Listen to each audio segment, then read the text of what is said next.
cuando la medianoche cubra la tierra con lúgubres y negras sombras, que Dios nos libre del beso de Judas, de un muerto en la oscuridad.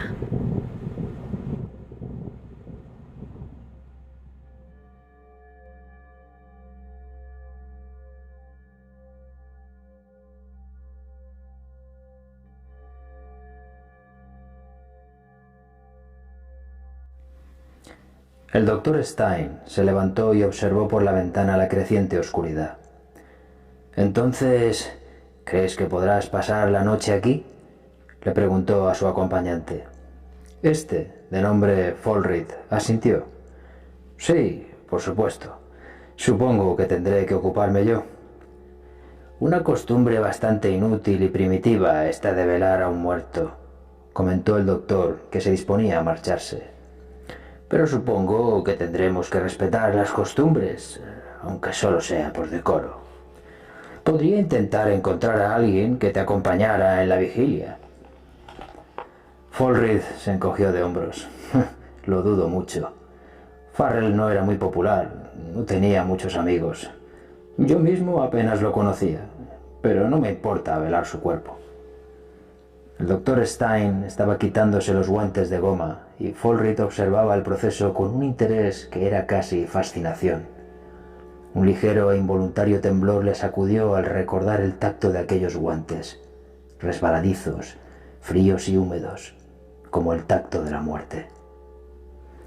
«Podrías sentirte demasiado solo esta noche si no encuentro a nadie más», afirmó el doctor al abrir la puerta. «No eres supersticioso, ¿verdad?». Folrid rió. «No mucho.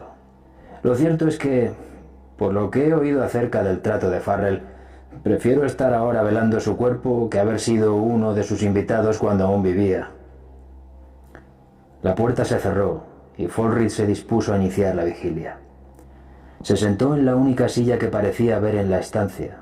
Echó una ojeada despreocupada al bulto deforme y cubierto con una sábana que yacía sobre la cama enfrente de él y comenzó a leer a la débil luz de un quinqué situado sobre la tosca mesa. En el exterior la oscuridad se tornaba cada vez más densa y finalmente Folrid dejó la revista que estaba leyendo para descansar la vista.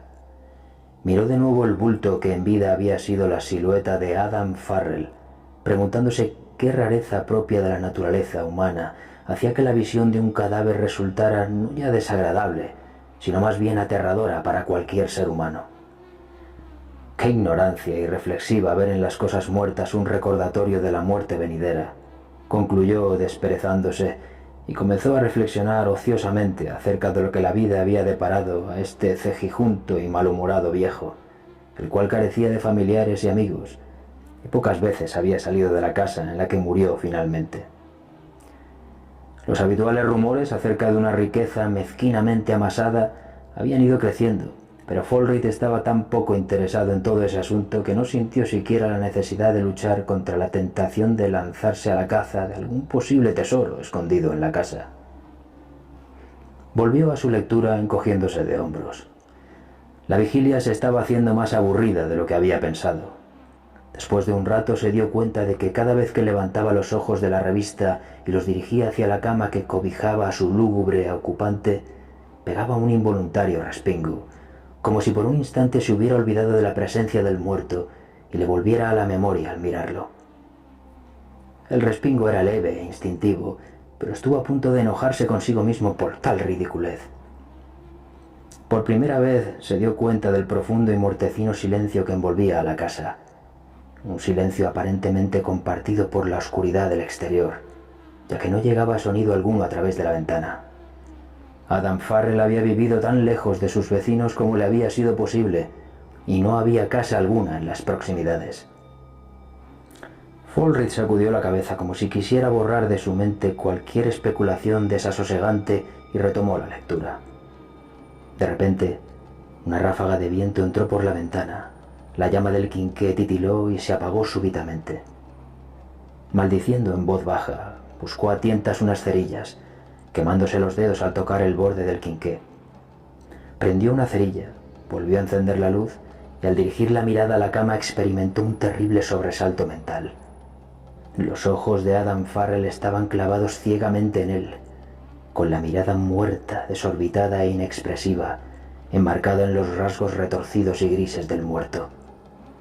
Pero incluso en el momento en que Folrid se estremecía instintivamente, su razón explicaba el aparente fenómeno.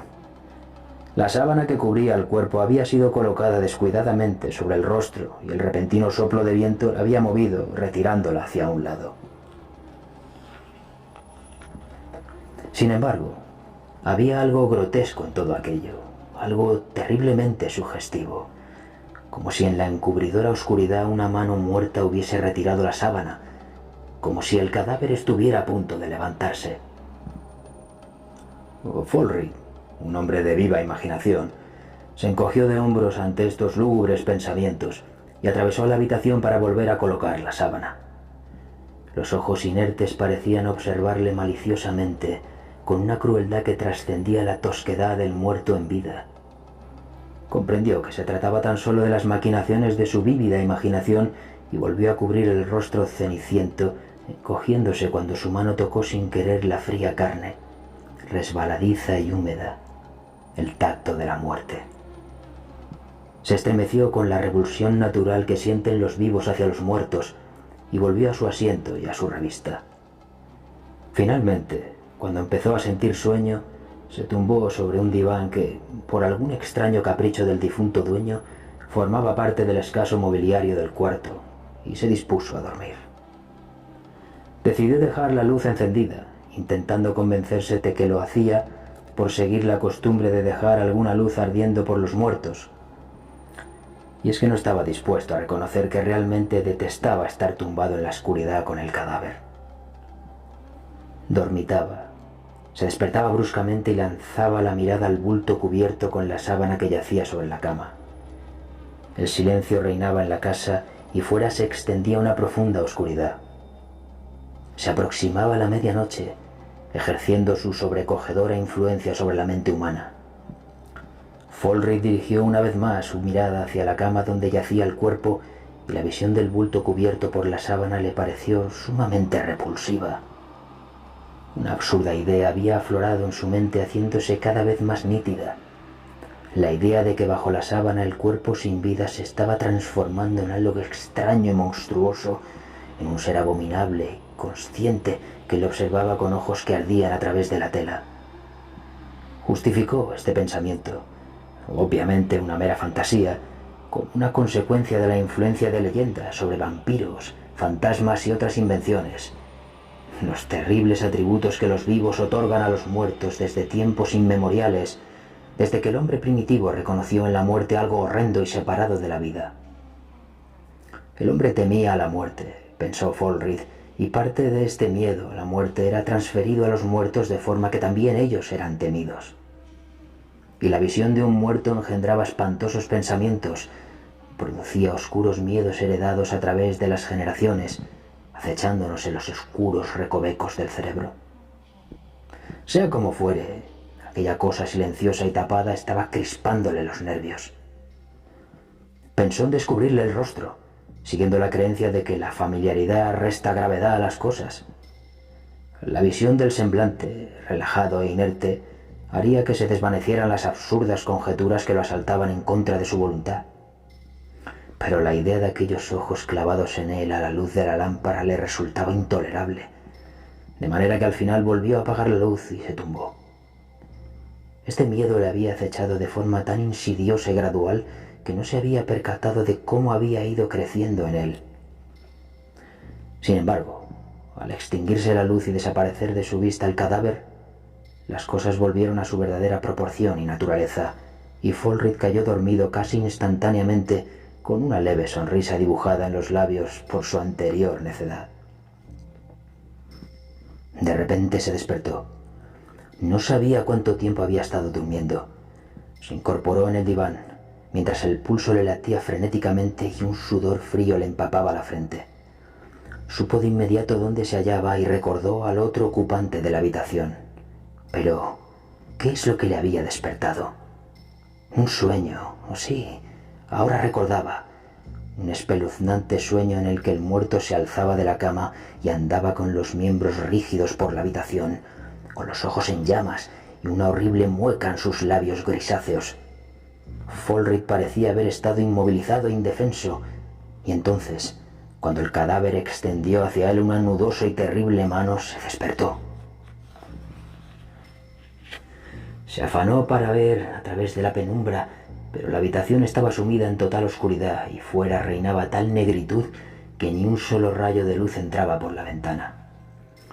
Extendió una mano temblorosa hacia el quinqué, pero la retiró de inmediato como si notara la presencia de una serpiente oculta. Estar sentado allí en la oscuridad con un diabólico cadáver ya era lo suficientemente terrible, pero no se atrevía a encender la luz por miedo a que su cordura se apagase como la llama de una vela ante lo que pudiera ver. Un terror oscuro e irracional se había apoderado totalmente de su alma. Ya no cuestionaba los miedos instintivos que emergían de su interior. Todas aquellas leyendas que había escuchado retornaban súbitamente, produciendo en él una total credulidad. La muerte era algo terrible, un terror enloquecedor que dotaba a los muertos de una horrible maldad. Cuando vivía, Adam Farrell había sido simplemente un hombre huraño, pero inofensivo. Ahora era terrorífico, un monstruo, un demonio que acechaba tras las sombras del miedo, dispuesto a abalanzarse sobre los hombres con garras que se hundían profundamente en la muerte y la locura. Folrid permaneció sentado allí, con la sangre helada, librando su silenciosa batalla. Unos trémulos rayos de cordura habían comenzado a callar sus miedos cuando un suave y amortiguado ruido volvió a atenazarle. No le pareció que fuera el susurro del viento nocturno al entrar por el vano de la ventana. Su enloquecida imaginación tan solo pudo atribuirlo a las pisadas de la muerte y el horror.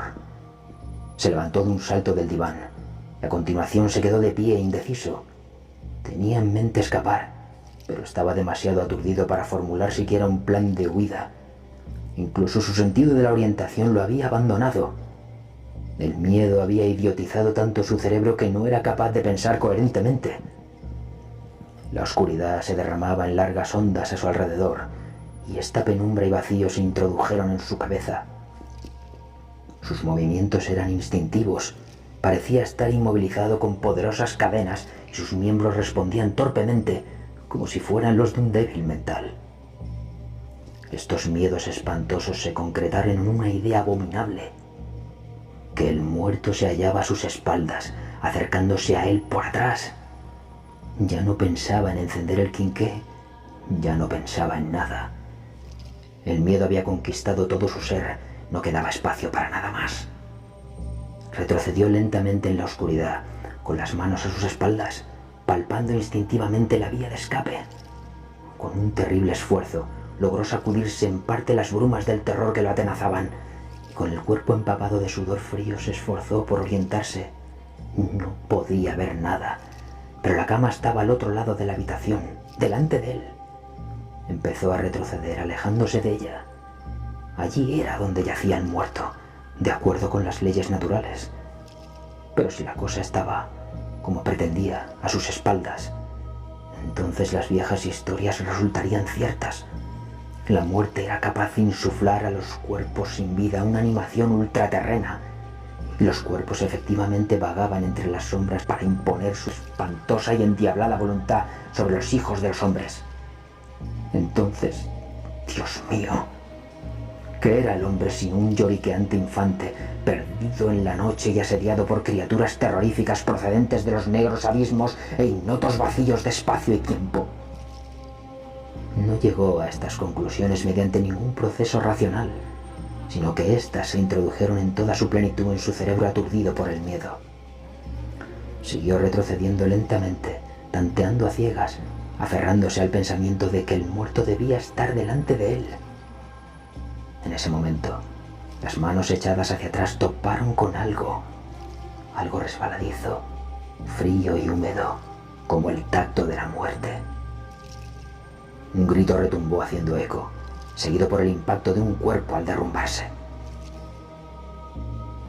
A la mañana siguiente, los que llegaron a la casa del difunto encontraron 2 cadáveres en la habitación. El cadáver cubierto por una sábana de Adam Farrell descansaba inmóvil sobre la cama. Y al otro lado de la habitación yacía el cuerpo de Folrid, bajo el estante en que el doctor Stein había dejado por descuido sus guantes. Unos guantes de goma, resbaladizos y húmedos al tacto de una mano que tantea en la oscuridad. La mano de alguien que huye de sus propios terrores. Guantes de goma, resbaladizos, húmedos y fríos, como el tacto de la muerte.